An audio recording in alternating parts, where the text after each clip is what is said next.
Everybody, Hey, good morning, everyone. good morning. Good to see you all. You as well. So I know, so I got back from Vegas like a couple weeks ago, and I know Shar, you were there as well. It's such a different world over there. Oh yeah, everything's like gigantic, you know. Yeah.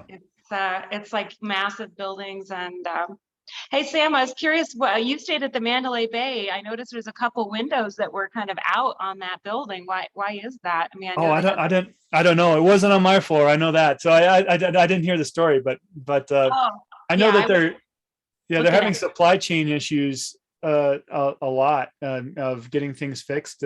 Not having, I mean, there's a lot of escalators that were not working and things like that. So I imagine they're waiting for a lot of supplies to be delivered. Matter of fact, I just saw in the news today that some of the largest retailers are just charting their own boats, you know, to get around some of the supply chain issues. There's a lot of ports that don't have enough people to load and unload the boats, and so they're hiring their own staff to actually accomplish these things. So yeah, so I'm getting we talk about the house that I'm having built here in Littleton near Denver, and the house is on a major delay because the lumber kit for the framing is on major delay. Oh yeah. So do you know if it's going to be delivered in soon, or do you have a time? Every week I keep getting these emails from the builder sales rep person that keeps me updated, and she regrets to inform me it's on major delay. I actually don't mind because I'd rather it be built a little bit later, not so quickly. But I just worry that they're going to drop off the lumber kit, and then all these, you know, they're going to quickly try to be building it really super fast and furiously when I know they have staffing problems anyway, just for the builders, you know. Right. So I'm a little worried from an HR standpoint. I'm like, make sure they take their time. I'd much rather that house be built later than not quality. Yeah, exactly. Not only that, but winter's coming, right? So it's gonna be a harder season for building. And then my fiance got a car recently, and the chip was back ordered. So it took him over a month before he could get the car in because it was a delayed chip. Yeah. So apparently there's a huge shortage in those for cars. Yeah, so these supply chain issues are really interesting, and we see how they're starting to impact our lives from you know, work shortages that happened last year, you know, and now it's trickling in. So we kind of see the pace of what it takes to get things into the market and through the market. I have a colleague of mine that is having the same issue with their car. So the computer went out in the car. It's like he was driving his truck, and all of a sudden it just stopped on the road, and he was able to pull over, and the whole computer failed. And so he has to get a replacement, and he can't get one. And so so it's just you know, he doesn't have a car to drive around until that happens. I was watching the news the other day, and it said that the sales reps, usually, you know, you go into a car dealership, they got tons of cars that you can test drive and walk around. Well, now they literally only have a couple cars to literally show. And so they have a supply shortage. So they have plenty of people that want to buy cars, but they don't have enough cars to sell. Yeah. Is that weird? And then what is I noticed, because my boyfriend bought a car a couple months ago too. Normally, you know, like you can kind of like make a deal with them, but they were really stubborn because I guess they were just like, well, if you don't buy it, someone else is going to buy it tomorrow or maybe the next day. Like they were just so nonchalant about the whole thing. They were just like, well, take it or leave it. You know, before it was like, please, I want your business. But now they're like, well, we only have 6 of them, and I'm sure someone will show up to buy. Yeah, exactly. Isn't that the weirdest thing? It's like car dealers now have so changed. But yeah, the whole supply and demand. So in addition, companies are dealing with a staffing shortage, plus the supply and demand problem. And then in addition, just safety protocols. And then if they can provide, like, I love the discussion today, it's about providing remote work to perhaps be more appealing to the employees. But companies are kind of stuck on a hard and a rock spot in general, business wise. Yeah, true. Yeah. And they have to, I was just, who was I? Oh, it was in this, that we were talking about, I think 2 weeks ago, or maybe it was a week ago now. I'm losing track of time.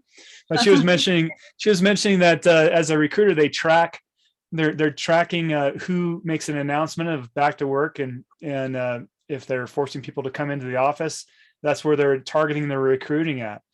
so I just learned just recently that Elon Musk is requiring his people to come back into the office and so forth. And so, I've heard grumblings around that because there's some people that moved into my area that work for SpaceX and Tesla, and they've been staying with family and so forth. And now they're saying, "Oh, we got a call. Now we have to go back." I mean, I don't know if I'm going to do that.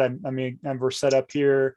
Got a new house. Tough because you guys have a lot of acreages out there, and people want the remote lifestyle. That's got to be really tough. Yeah. You've adapted to this new way of doing things. A lot of people invested a lot of money into getting a setup as well, and like creating an extra office or moving to get that extra space. So it's like now you all of a sudden want to like pull me back full time. Like it's tricky. We've gotten used to a way of doing things.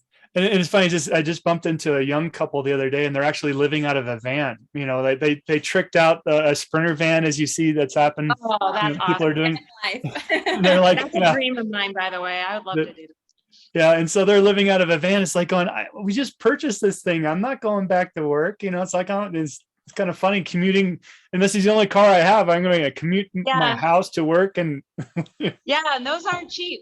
But I've also seen people talk about, it disrupts your sleep cycle because you sleep in the same room.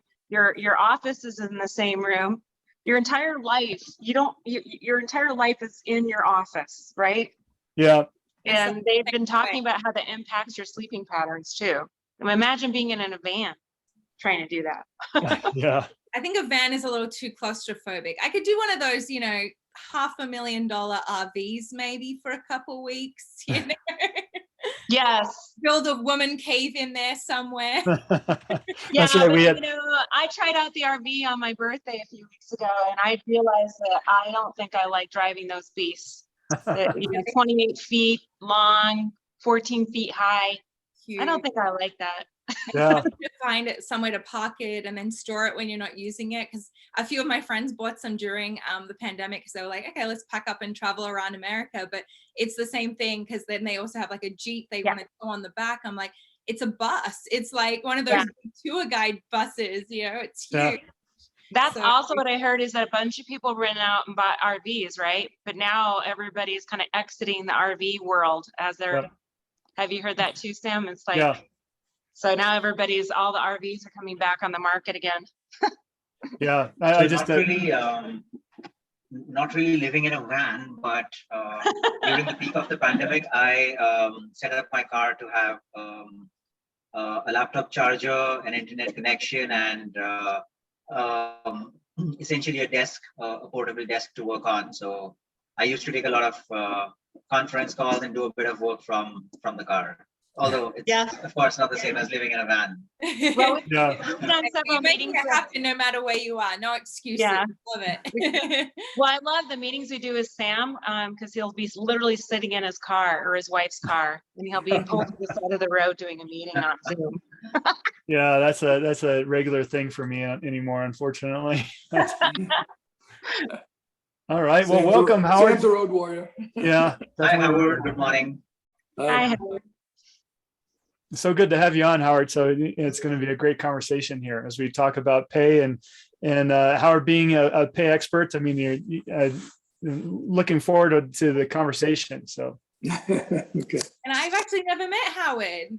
Really? I've seen Howard's name pop up in the participants, but I've never been on a panel with Howard. So hi, Howard. Welcome. Hi there. Nice to meet you in real time. Yeah, right. I love it, because I love when we have like a full house. It's just like a fun energy, and I hope it's fun for everyone watching. Try to make it fun. Yeah. Well, I think that we can continue on with our conversation here as we get started, because this road warrior stuff is definitely part of the topic of discussion. So let's go ahead and kick things off, Jules. All right. Okay, everyone. So thank you so much for hopping on, everyone. Welcome to the People Strategies Forum. I don't know what webinar number this is because we do this every week. We've been doing it for a long time. And I know we have a lot of people that hop on each and every week. But for those of you that are new, welcome. My name is Jules. I help to host these sessions. And if you don't know what we kind of do here, just to give you a rundown, if you see on your screen a brief summary, it's really just a little mastermind of leaders. We get together every week, we keep it conversational, and we answer any questions you have along the way.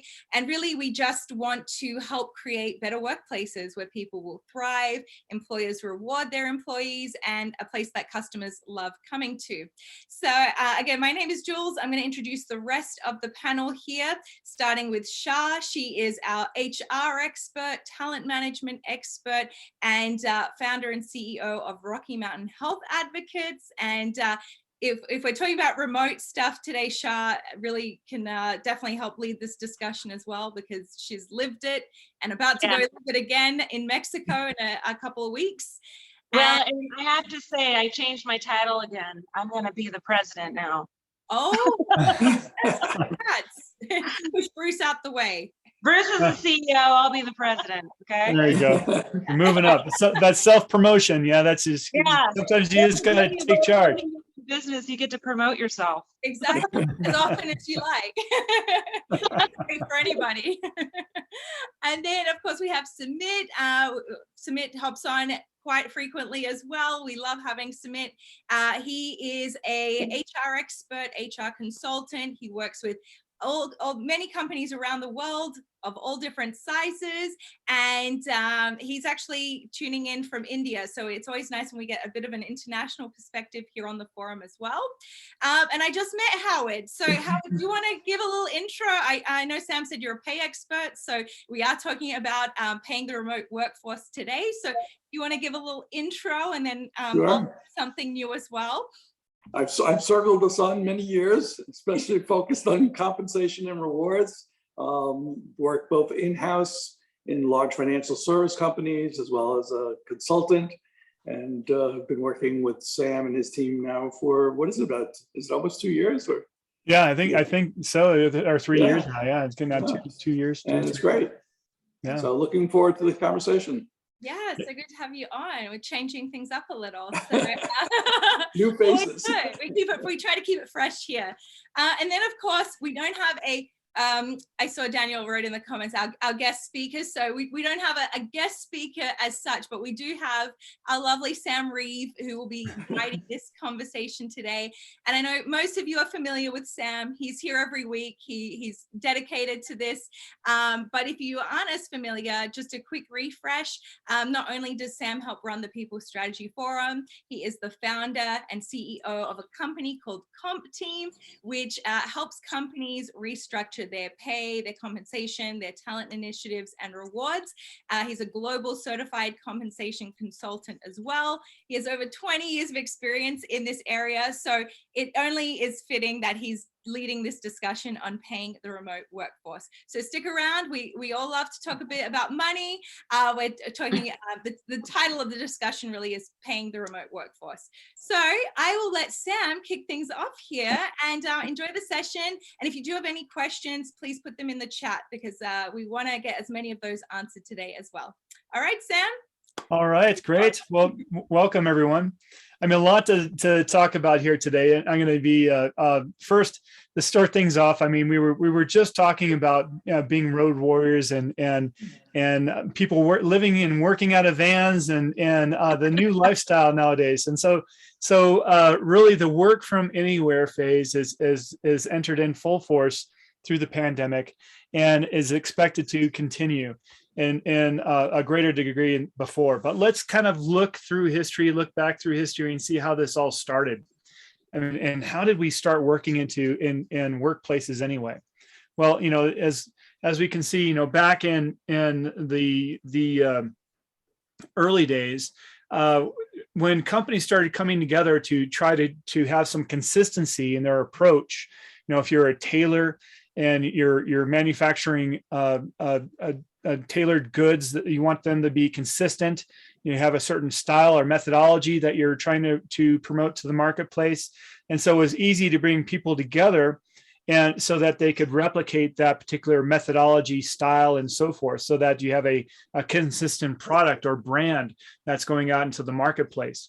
And then that, of course, evolved later on when we started having business machines coming in, whether it was a typewriter, a computer, those copy machines like Xerox and so forth, fax machines.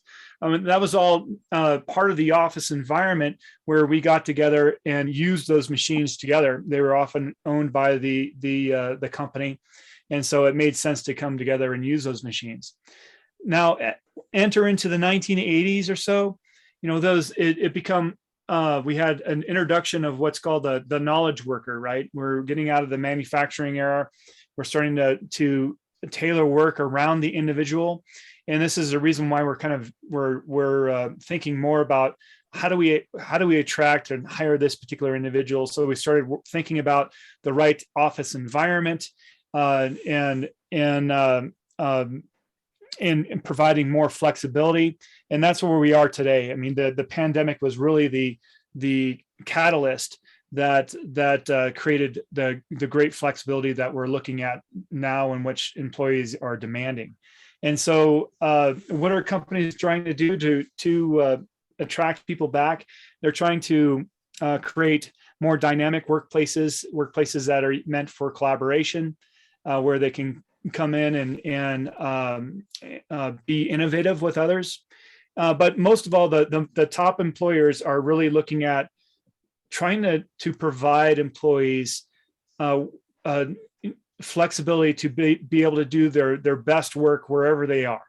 If they feel like they need some quiet time to be focused, maybe they're doing some computer programming, either providing them a quiet place in the office, or they can do that at home at any time that they choose.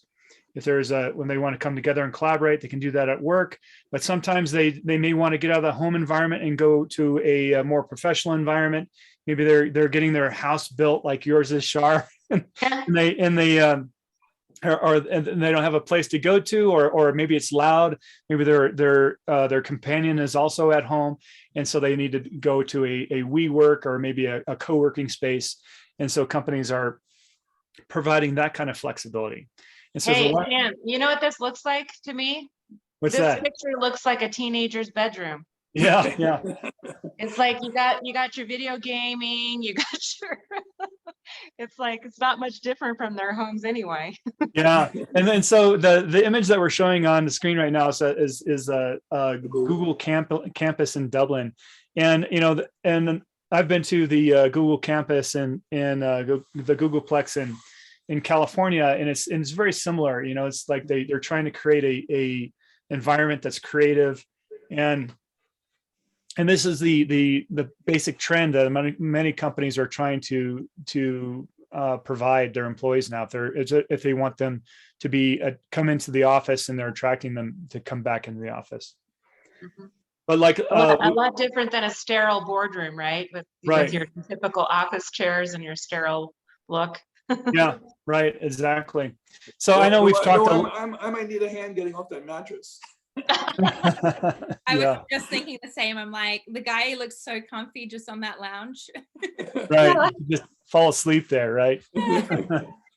So yeah, I know. So that's and I know we spoke about this in last week about the environment. That certain companies are still looking to keep their employees in a workplace and are providing facilities that to keep them there. This is not unlike what Google was doing in the past, but I think that we're definitely entering a new marketplace where people are demanding that flexibility or working at home. Before the call, we were talking about those some people that we know that are being called back into the office, and they're thinking about, well, do I really want to go back there?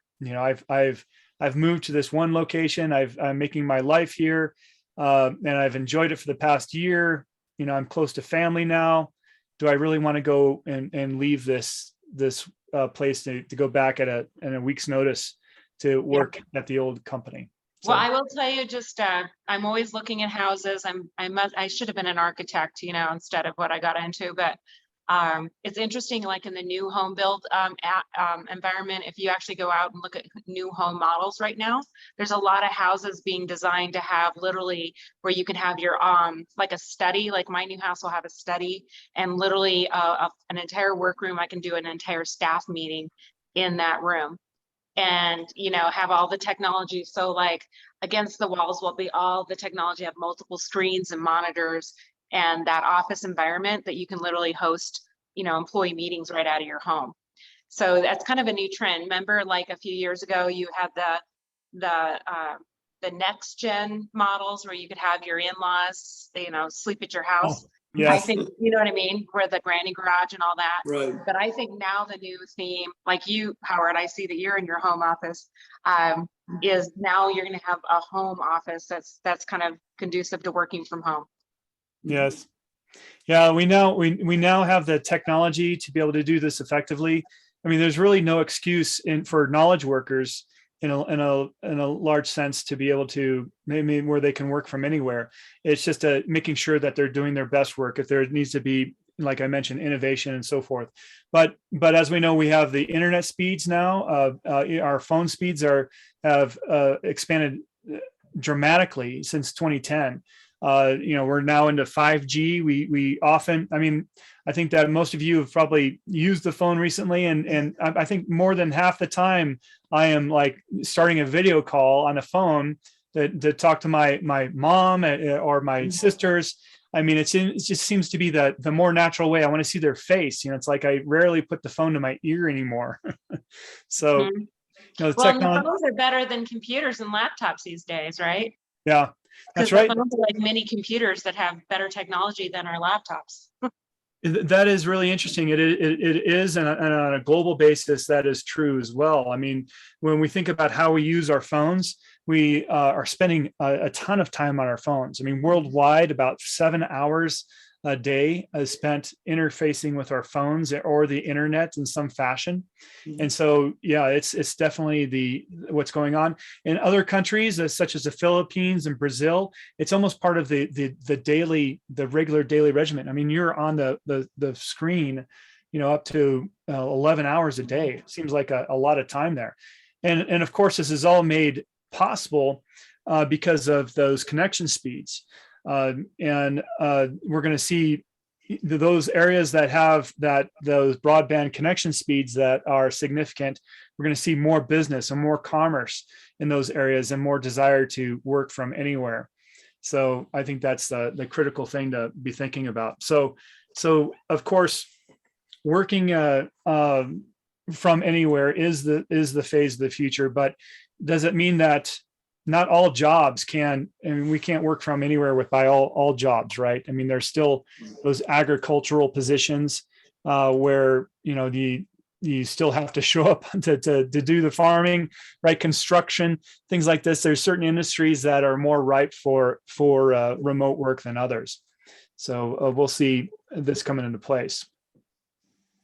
But of course, the main theme today is how do we pay remote workers? What is the methodologies that we should start thinking about to be able to pay different people? And so what have you? Sumit, I know in India, remote work is really not as desired as much. Is that correct? Largely, yes. So, in fact, pre-pandemic, a lot of remote work has been synonymous with outsourcing. So you tend to outsource low-end or mid-end jobs like, say, software coding and even some aspects like, say, social media marketing, etc. However, during the pandemic, one, because of the great resignation event where people are saying we need more flexibility, we need more balance in life, and also because the talent supply really has dried up. So people are now starting to experiment a lot more with remote jobs. In fact, I'm one of the examples of remote work. I did start a little before the pandemic, and I wanted to do the same kind of work, but a lot of people in my erstwhile organization told me that it'll probably not really work out well for you because gig work is typically for lower end works and not for somebody who's a senior industry professional, and which was a little ironic because the organization was famous for doing a lot of research into the future of gig work, and they were placing a lot of bets on how gig work is becoming a lot more strategic. Mm-hmm. That's right. It's just I think that part of it has having to do with the cultural readiness, are our managers ready to manage remotely? Do our people have the infrastructure at home to actually do remote work? What is the mindset of culture as far as what people are wanting from their workplace?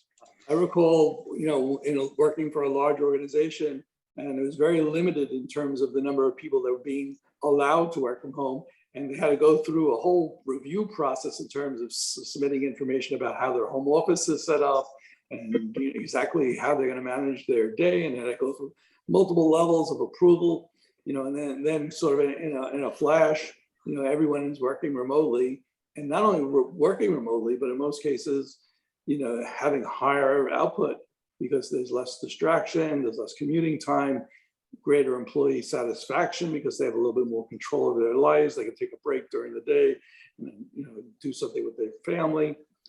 So it's been really interesting kind of watching this play out in terms of the initial resistance by a number of companies to evolve to where it is now, where everyone is jumping on the bandwagon, and some are saying complete work from home. Others are going to a remote, kind of a hybrid model. And then there are others that still think, well, let's go back to the way it was. And those are the companies that I think are going to face the biggest challenges in this market. Mm-hmm. Right. Well, the bottom line is that as we're looking at the future and competitiveness of companies, if you just think about the restrictions that we have. And so McKinsey did a study not too long ago looking at remote work and what companies in competitiveness. And so if we look at companies that are in a traditional sense, where they requiring everybody to work on the premises, I mean, of course, they have the high cost of maintaining that building, and whether it's rent or they're own that in the city or wherever that might be. If they're requiring people to commute into work, they can only hire people that are within commuting distance, right? And so they're significantly limiting their labor pool and their access to talent. And they typically have to pay higher for that talent to come into the office. Also, productivity is a problem. So these people that are commuting into the office, they're spending an hour to 2 hours of their day commuting into work. Now, some leaders I've spoken to said, yeah, well, that's their time. It's like, oh, but that's time away from their families, time away from they're doing the things that they love. And so you're requiring those times to be dedicated to work or to support work versus what they rather have in their regular lifestyle. So I know that some people enjoy the commute and they can listen to books and stuff like that. But I think that if you can sit out on your back porch and listen to the same book, you'd probably prefer that better than being in traffic. So anyway, so there's that factor. So companies that embrace remote work, of course, can hire talent from anywhere on the globe, and they don't have the overhead. And so they can be much more competitive and pass on some of those savings into research and development or creating new products and services, having better products and service or a better service level for their clients. There are a lot of things that they can reinvest those funds into, right? So, and one of the elements is of course in our topic today is pay. So what are some companies doing? We heard, I think it's almost 3 weeks ago now, about Google's approach, which Google mentioned, they really nothing different than what their current strategy is. But Google was really focusing a lot on ensuring people were coming into their workplace. And I think that is definitely their preference, is that people come into those areas that they've invested a lot of money for innovation and creativity.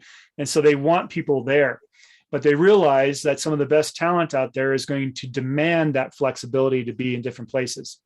And so what they are providing is they released a program saying that, okay, we are going to allow flexibility. So go onto our portal and make a decision. Are you going to be in the office? Are you going to be maybe working out of a different office, or are you going to be fully remote? And so they're providing this level of flexibility for their workers. Basically, and also stating, if you choose to be remote, we're going to pay you for the location where you currently are working from. Now, so if they're looking at doing the traditional geographic differential approach. And what that means is they're dividing up the country or the globe, and they're paying specifically what that cost of labor is in that particular location. And so it's from a pay administration standpoint, it's pretty expensive to manage all these different locations, because your comp people have got to go in and you have to buy all these surveys for all these different locations around the globe. And those surveys aren't cheap. I mean, if they're a high quality survey, they're going to cost, anywhere from, depending on how many countries you have, but anywhere from $3,000 to, $15,000, $20,000 for a survey package that is going to look at different locations. I've been with companies that spend almost $100,000 on surveys if they're global. And then usually, because they're trying to triangulate, not every survey is going to have all the jobs that they want. So they have to buy 2 or 3 surveys per location to be able to cover the different jobs that they require. So I wonder what they're going to do when an employee that says, okay, well, I'm going to spend, 4 months of the year, instead of being in Montana, I'm going to go down south because it's warmer. They're going to adjust their pay for the 4 months that they're down south. Yeah. So that's a good question. And so I think that comes in different forms. It's whether we are, if a person is just moving, in the same country and going to a different location, that might be, better suited for them, either from a climate or near family for a certain time of year, or if they're moving outside the country. And so, of course, the first thing to ask is, do they have the legal right to work wherever they're at? And then I'm sure, I'm not a payroll professional, but if we had payroll professionals on here, they would want to know if they're going to if a person is going to go from Colorado to Texas and spend, 3 months out of the year in Texas, Texas wants their taxes, right? Mm-hmm. So and you have to set up that location. There's some administration involved to do this right and effectively.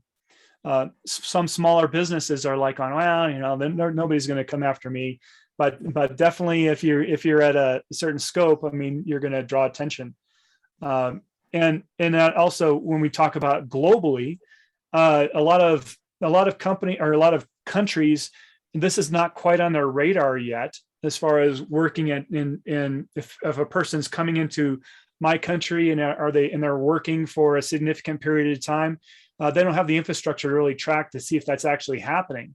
But there has been stories of certain places where there's been global nomads, or what I classify global nomads as those people that are moving across the globe, and they're working from here for a couple months. They're working in this other location for a couple months. It used to be a niche type of thing, and now it's become much more commonplace, at least for people to do for a couple of years out of their life. It kind of gets you to thinking, well, if I'm paying someone for a job and for what they deliver and the talent they bring, do I really need to care where they are in the world? And do I need to differentiate? If they're providing a function and then doing everything they need to do I really care where they're sitting? That's a good question. And so from a legal standpoint, the company should care, because if they open up if they have a person working in a certain country, that country considers that, hey, you're not operating in our country as a business, and you have to establish an entity here. So it really depends on ensuring that you're doing it right, and a company's mitigating the risk by going through the proper channels. But when we're looking at from just a talent basis, I mean, if you can hire talent from anywhere in the globe, I mean that, there's a lot of advantages to that, right? So if we're not just isolated to our particular town or state, we can look across the globe for talent, and we can use services like Upwork for gig workers and other types of providers as well. So there's a lot of advantages there, but so what has to happen to be able to support that? I mean, is the big question, So, I mean, as far as, and traditionally at some of the large firms you've worked at, Howard, how have companies managed global pay? Traditionally, they based it on where the person is sitting, but that was before all of what we've just gone through with the pandemic. And you had to get approval, ahead of time in terms of relocating to another area. Right. And part of the reason of hiring people in different locations is because there's actually a difference in pay levels, right? I mean, there's a big drive when we were hiring a bunch of people in India and out of the United States. They were in China, and they were really looking at that pay or labor arbitrage. Trying to be able to provide more jobs to our business and more service to our clients by hiring people that have the same expertise at a lower cost. And so, I mean, there's a lot of things that we could talk about is that fair? Is it really fair to hire a person that does the same job, but shouldn't we be paying them the same? I mean, what do you think, Jules? I mean, from your perspective as a non-practitioner in pay, if we look at actresses, right, or across the globe, should all actresses across the globe be making the same amount? Well, I mean, because to Howard's point, I mean, you're paying. It's not really like location based. I feel like when you're paying for some, because I mean, I hire freelancers to do my editing and things like that as well. And I'm really paying for their skill set. I'm not paying for their location. I'm not really thinking, oh, well, because obviously like if I'm hiring from like Asia or Africa, I'm bound to pay a little bit less than I would a freelancer in the US. It's kind of normal, but I'm also happy to pay if someone's really good, because I'm paying for their years of learning a skill, developing that skill set, the fact that they're saving so much of my time because I don't have that skill. And rather than me ripping my hair out trying to figure out that skill, I can just pay someone, pay what they think they're worth. And I think with pay, it's hard because, I mean, yeah, you could pay actresses all the same around the world, for example, and that would be fair if they're on that same skill level. But then we have different levels, different skill levels is what I'm trying to say. And also on top of that, a lot of people don't really charge what they're worth. Like a lot of freelancers undervalue themselves a lot. I see it all the time. I'm like, people have quoted me like $10 to edit a video. And I'm like, $10? Like, I know you live like, maybe in the Philippines, and maybe that's a lot of money for them based on their location. But I also feel like, a lot of people undervalue themselves a lot. So pay is such like a murky place to be, because it's because people will always undercut. They'll always try to undercut to get that client as well. So it's tricky, but I think it definitely, if you know your value. For me, when I freelance and do like my production stuff, I know that it shouldn't matter where I am, because I can do the work all the same, whether I'm down in Mexico or if I'm in LA or if I'm in England. Like, it shouldn't matter. My skill set is always going to be the same. And I've still taken that same amount of time to learn that skill that obviously that person doesn't have because they're coming to me. So that's where I feel like location shouldn't really be a factor in it, because if you can do your work all the same. But I do like that you brought up that point about the legalities of it, and are you on the right visa? Because I think as a freelancer, that's kind of like on you to figure out, but companies, it's harder on the companies, because if you're hiring someone who's working in Malaysia and like is a remote worker now down there, I think it does, like that has to definitely be addressed and figured out. But yeah, I think it doesn't matter where you are, if you can do the job all the same. That's right.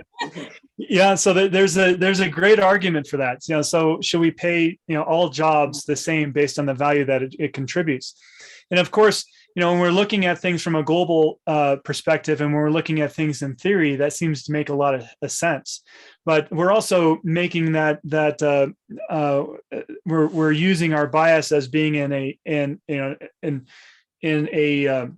areas where we're more developed as a country, whether we're in the US or India or UK or whatever, we are benefiting from the fact that our market is more structured. And so where we're saying, yeah, well, I expect that person in the Philippines to be able to charge, what I think is the value that's delivering to me. That makes complete sense. But that when you pay that person, the $50 an hour, when they were asking 10, they can take that $50 an hour and live like a king, right? I mean, their cost of living in their area is delivering, they're getting much more value than what you can get that same amount of value locally. So there's that to consider. Now let's just switch the tables. Okay. So now we've decided that we're going to pay everybody $50 an hour to do video editing, right? Suddenly with the person in the Philippines that needs to hire a video editor, they used to be able to get this at $10 and now it's at $50. And so suddenly they're not competitive. They can't afford to hire these people anymore. So they can't grow as a company and they can't compete on the global scale. Suddenly all the US is taking all the business, right? So as we can see, there's ways that if some companies that have made the choice that, hey, we're going to pay US rates across the globe, and that actually has damage to those local markets. Yeah. So that's one perspective, Sam. Also, let's say you're a digital marketing agency and you say you've got $100 to spend. You have the choice of hiring 2 editors from the US, or you could hire one from the US who could come into the office and take care of urgent assignments. And you could have 5 understudies to that person working from the Philippines. That's with right. the understanding that they could progress in their career. So as a business, you'd actually end up creating more jobs in the US and in the Philippines, because you'd have a much better cost structure, you'd have a much better operating model than trying to pay everyone $50 across the world. And of course, there's also the angle of making that service unsustainable for the future by setting the wrong expectations. And so I've got this opinion because I started off my career working in the business process outsourcing industry when in the early part of this century, a lot of American businesses were outsourcing tech support to India. And of course, there were mixed opinions at that point of time. There were people who were unhappy saying, I don't want to talk to somebody with an Indian accent. They don't understand English. They don't understand my culture, and so on. And there were also people who were happy because it allowed companies to provide support plans for cheaper. It allowed companies to provide 24/7 support because there was always somebody available either in the US or in India or different parts of the world to take those tech support calls and help them out with urgent queries. So overall, I think it was a win-win for everyone. And although a lot is being made out of Google's saying we are cutting pay for remote workers, but ultimately, if you're working remotely, you're saving on things like gas, probably lunch and even coffee money. The company is saving on real estate. So maybe it would be a better idea for companies to structure pay better and say that while we intend to reduce some of your fixed component, but based on performance, we can consider increasing variable quite a bit. An example that comes to mind is that of American Express. They found remote workers took 26% more calls than support calls than people who were in the office. So if companies could consider passing on some of that benefit to people who are doing a fantastic job, I think it would still be a win-win, and they wouldn't really get the negative publicity they're getting right now. Yeah, I totally agree. And that's a great perspective. I like to mention that again, Sumit, as far as being able to provide, more jobs, more opportunities for some of these areas that have been disadvantaged or behind compared to the rest of the world as far as economic status. Now, as we've seen, I mean, this, and also I think that we can look at India as a great example too. I mean, there was a time where there was a huge amount of labor arbitrage, and we were looking at India, and what we found is that now Indians are highly coveted as part of our overall workforce. These are people who are super skilled, highly intelligent. And so it's driven the country to provide more jobs in that particular area, and pay has increased significantly year after year because of that demand. And so I think that over time, and just like when arbitrage is a current term that is very common in the financial industry and in financial instruments, and in the old days of currency trading and stock trading, we used to think about currencies and doing currency arbitrage. And what that means is that we would look across different currencies for the same good, and we would buy the good in a cheaper currency and so forth, and take the inefficiency, the money in out of that inefficiency, and put it in our bank account. And so, and as a way, what happens is it makes markets more efficient, and eventually those goods will become similarly priced. And that's what we would expect to see in a global economy, some years in the future, is that our prices of jobs and the economic status of countries will start coming together as we arbitrage out the differences in pay and quality in the marketplace. Absolutely agreed. And another example to give you, so you can't really do away with the differences in cost of living. For example, my engineering degree cost me a little less than $5,000 USD, and my master's cost me maybe about $25,000. So, which is, I mean, you'd laugh at those figures, right? Yeah. So it would be an unequal comparison for salaries to match up to those in the US. Secondly, we were discussing, so just before the forum, we were discussing on the global supply chain issues. So I was reading an Economist report a few days ago, and they've cited one of the reasons as a lot of governments giving out stimulus packages and helping people out by giving out money to folks who are struggling. And that's actually pushed up demand. So demand for tech products, and like the car example or the phone examples or laptop examples we were talking about. So one of the reasons for that shortage and for the world struggling with the supply chain is because consumption has suddenly picked up despite the pandemic. And therefore, I think it would also be unsustainable for the global economy to deal with pay at par irrespective of location. So I'm a huge fan of location-based pay. I think it just creates value for everyone, as long as we're not falling into the domain of slave labor and sweatshops. That's right. And I do see changes happening already. I mean, the gig workers and so forth, I do see pay coming up significantly in a lot of locations as a result of the global approach to work, and more companies hiring gig workers. Already the pay levels are coming up. So let's talk about the different strategies overall as far as what companies are doing. What we did is we did talk about what Google is doing, and they're taking they're looking at each specific location where a worker is, and they're paying on that location. Some other companies are trying to simplify, and by providing a national rate. Now, a national rate is something that is very common outside the United States. I mean, there's, for instance, if we're paying a rate in we have a company that we're paying a rate in Turkey. We may choose to pay the national rate. Why do we do that?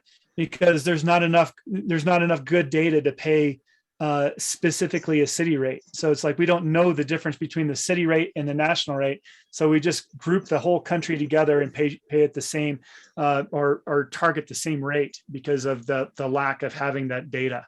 Now, as that market, of course, becomes more developed, then we'll start seeing certain cities have different rates than a place in the country, for instance. And that might be the actual reality that's going on there. But right now, we just don't have the data in some of those markets. So paying the national rate is very common in some of those underdeveloped markets out there. So, and in the US, there's a desire to think about, okay, well, maybe we should pay more of a national rate here if we're going to allow our people to work from anywhere they want. So instead of over managing or trying to change their rate every time they relocate or move, or maybe they're doing it twice a year to go, we're going to spend half the year down at grandma's house, and then the other half at perhaps their granddad's house, if they're not together anymore, right? And it's common in the United States. That's funny, yeah. Yeah. So you might be changing locations, and companies don't want to go through and manage or change pay each time, although they still need to do, like we mentioned, the payroll element. And so they could institute a national rate and allow them to flow wherever they would like. And Sam, can I just jump in with a quick question?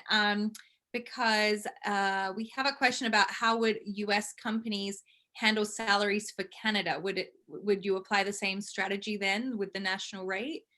Well, that could be. You could have a different rate for Canada, but I wouldn't recommend that because in most situations, and it really depends on how big your operations are. I mean, if you just have like 5 people in Canada, pay them the same as you do in the United States or wherever your host country is. I mean, that makes more sense if as long as it attracts people there, and I'm saying if you have a US location, you have 5 people in Canada, if you pay them the same, most of the situations, if we look on the map, most of the people that work in Canada are in that the location, right above Michigan and so forth.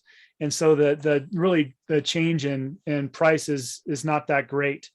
But traditionally there are different practices. If you have like a large location in Canada, it may be more cost efficient for you to still recognize that pay difference, because there can be a pay difference, but that is narrowing as we go through time. Perfect. Hope that answers that question for you, Connie. So that's one way of thinking about a national rate. Some companies are also looking at paying a rate that's a little bit more granular.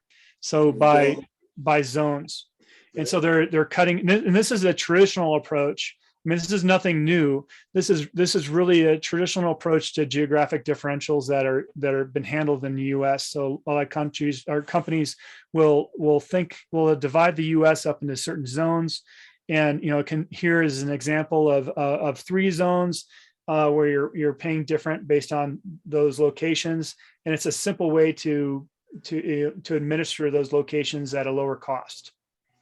So that's a choice.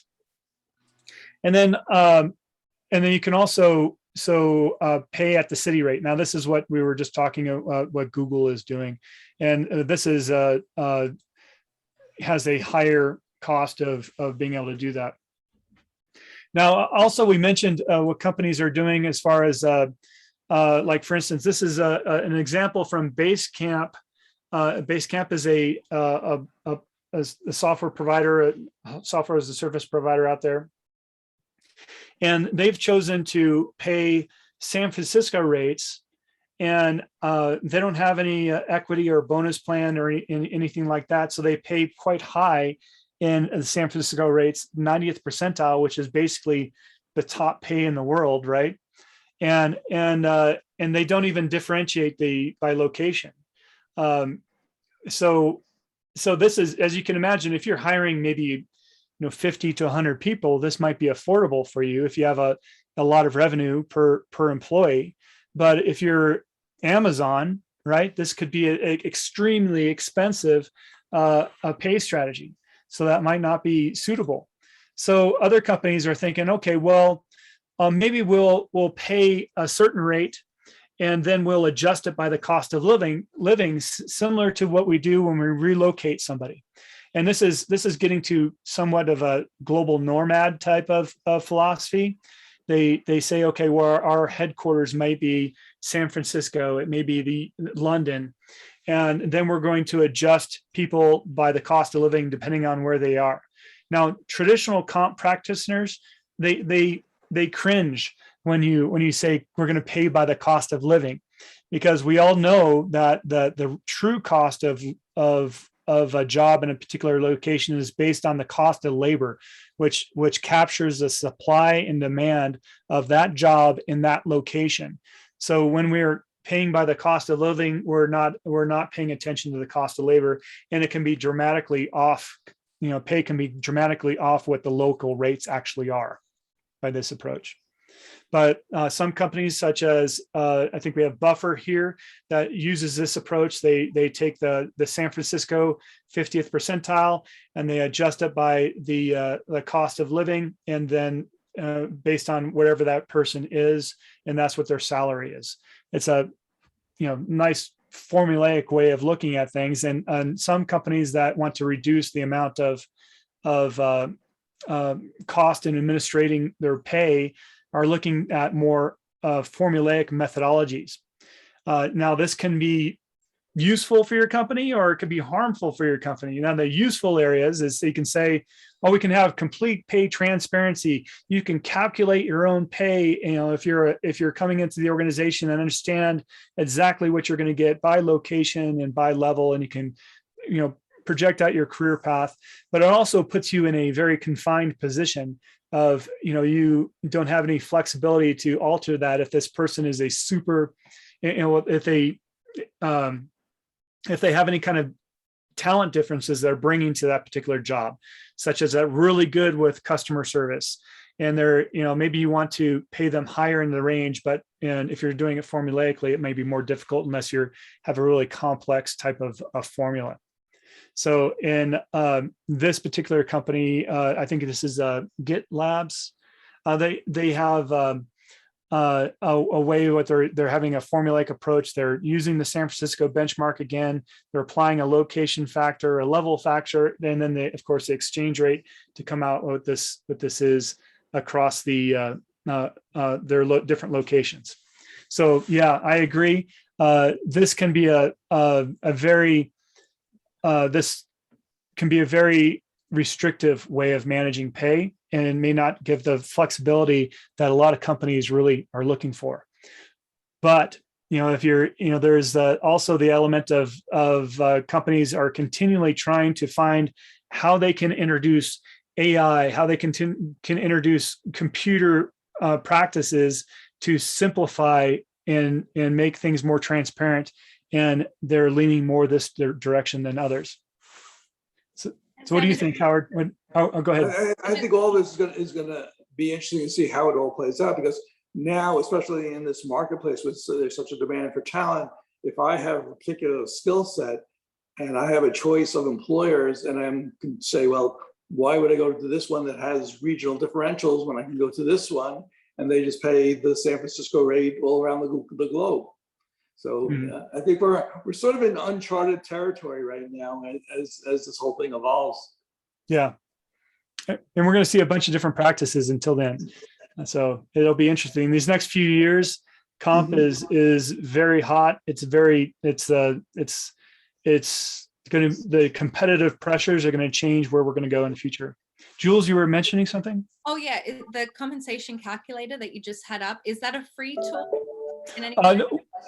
Well, in GitLab, actually, if you go to GitLab in their website, they have their compensation calculator that it goes through the methodology they have, and that's part of the reason they're trying to drive transparency and fairness, and so they have their full total rewards handbook on their website.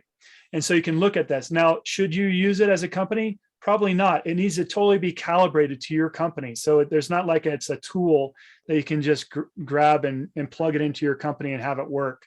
There's going to have to be a lot of calibrations that match your particular compensation philosophy and where your people are located and what kind of jobs you are attracting out of the marketplace. All needs to be calibrated to that tool.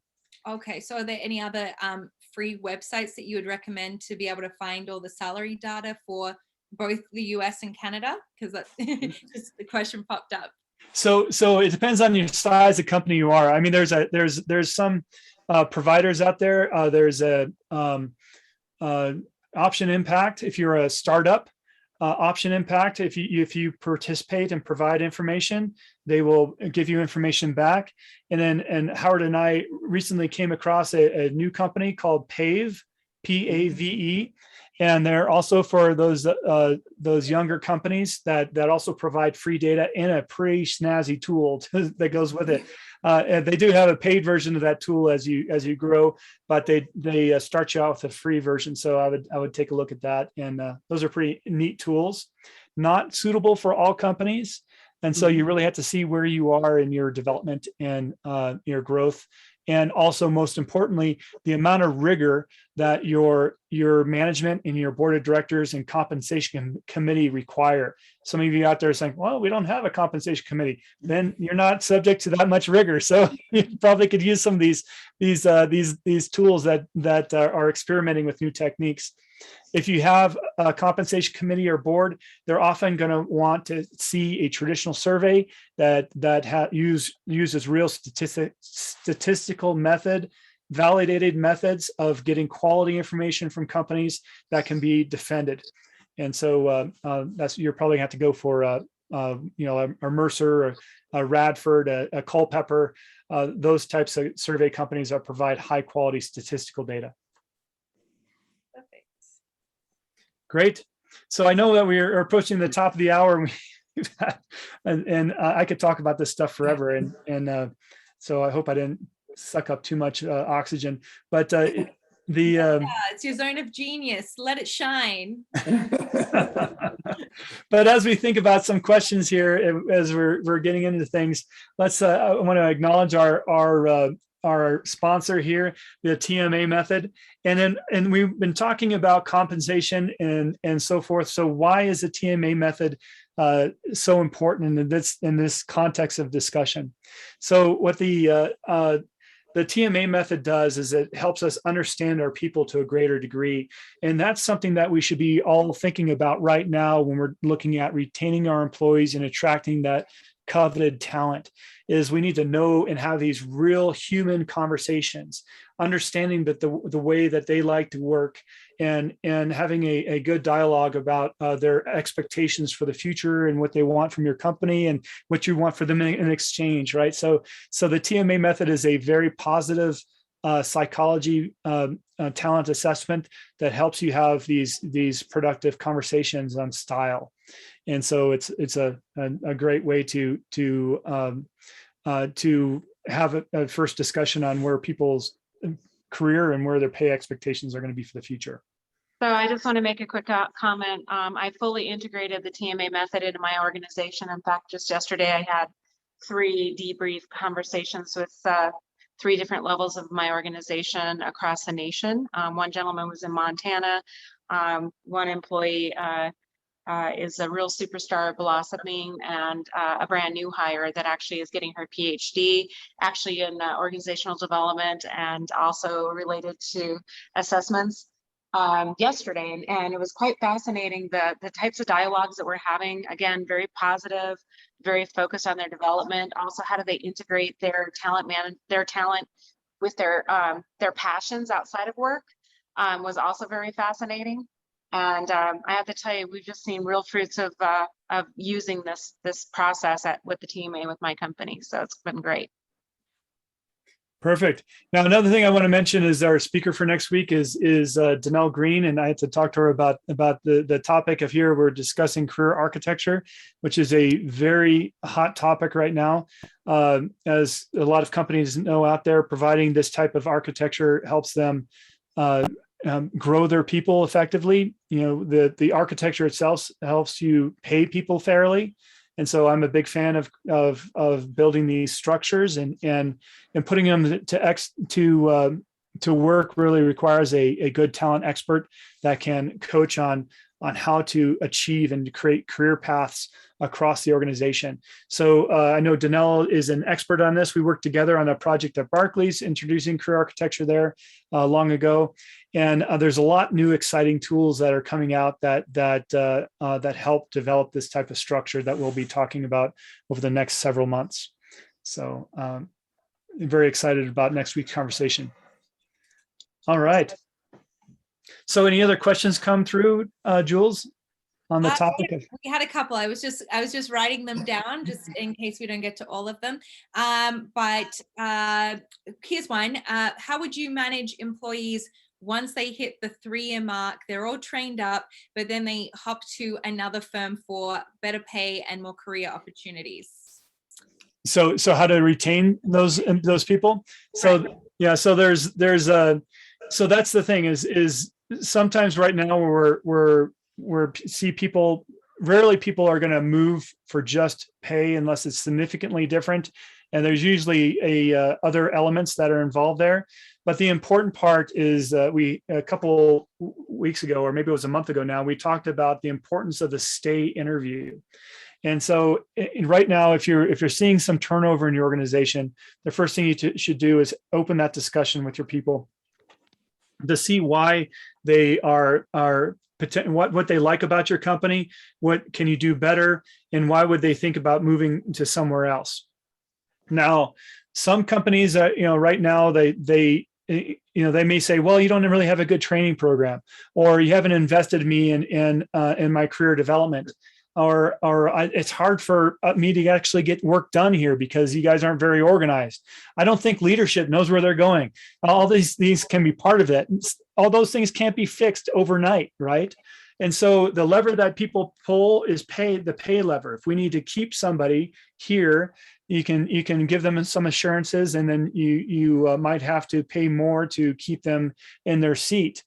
Some of that it can be a project bonus or a retention bonus, also known as, or you can give them more equity. And there's elements where you can pay them more, and then give them assurances on certain types of whatever their concerns are as you shore up some of those practices internally. And so that's what a lot of companies are doing right now. They're taking they're also identifying their top talent. They're saying, okay, who can we afford not to lose in our company? And they're identifying those people, and they're having discussions with those people right away because they can't afford to lose them. And then they're making concessions on how to keep them. So Love that.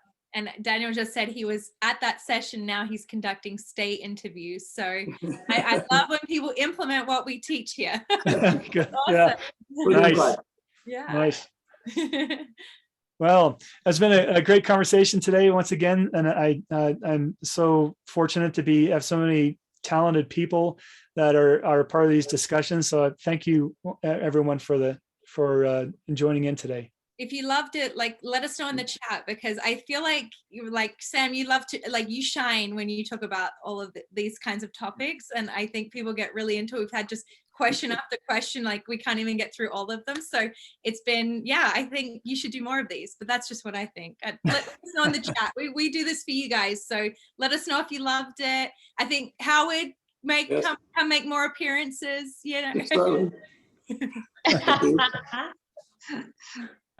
All right. Okay. Everybody have a wonderful week, and see you next week. Thank you. All right. Take care. Bye. Bye, everyone.